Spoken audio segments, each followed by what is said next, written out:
అందరికీ శుభోహం అండి. నా పేరు క్రాంతి. నేను హైదరాబాద్ నుంచి వచ్చాను. మేము ఎస్కేఎస్‌లో జాయిన్ అయ్యింది 2021లో. మనం ఎస్కేఎస్‌లో జాయిన్ అయినప్పటి నుంచి నాకు ఎన్నో అద్భుతాలు జరిగాయి. అది హెల్త్ పరంగా, పిల్లల చదువు పరంగా, మా ఆయన జాబ్ పరంగా. అదే భాగంలో నాకు ఈసారి 5th లెవెల్ అవకాశం ఇచ్చారు గురువుగారు.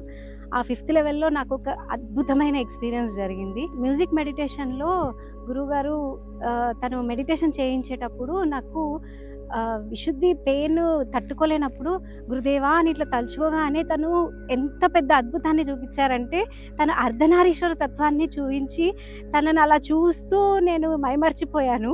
అందులో తను ఫుల్ లైట్నింగ్ అయిపోయి, ఆ లైట్ నుంచి మళ్ళీ ఒక సన్న గీతలాగా నా ముంగట నిల్చొని నా సహస్రారం నుంచి మూలాధార్ వరకే వెళ్ళిపోయింది అది.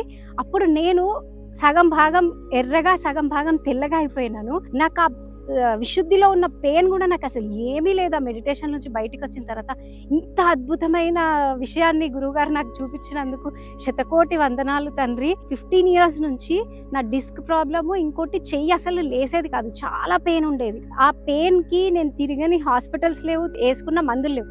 అలాంటిది నేను ఎప్పుడైతే ఈ సాధన స్టార్ట్ చేసిందో అప్పటి నుంచి నాకు డిస్క్ పెయిన్ కానీ, చెయ్యి నొప్పి కానీ ఉండేనా అనే స్థితికి నేను వెళ్ళిపోయినా. ఇంత పెద్ద విద్యను ఇచ్చుకుంటూ మనకి ఎంత బాగా చూసుకున్నారంటే, సేవకుల దగ్గర నుంచి ప్రతి చిన్న చిన్న విషయం మనకి ఏది ఎక్కడ ఒక చిన్న లోటు లేకుండా గురువుగారు ఇంత పెద్ద మహా బ్రహ్మ జ్ఞానాన్ని ఇంత ఉచితంగా ఇస్తున్నారంటే, ప్రతి ఒక్కరూ ఎస్కేఎస్‌లో జాయిన్ అయ్యి స్వయంగా ఎక్స్పీరియన్స్ తీసుకోవాలి అని చెప్పేసి నాకు ఈ అవకాశాన్ని ఇచ్చినందుకు గురువుగారి పాదపద్మములకు, జీవేశ్వర యోగికి శతకోటి వందనాలు తండ్రి.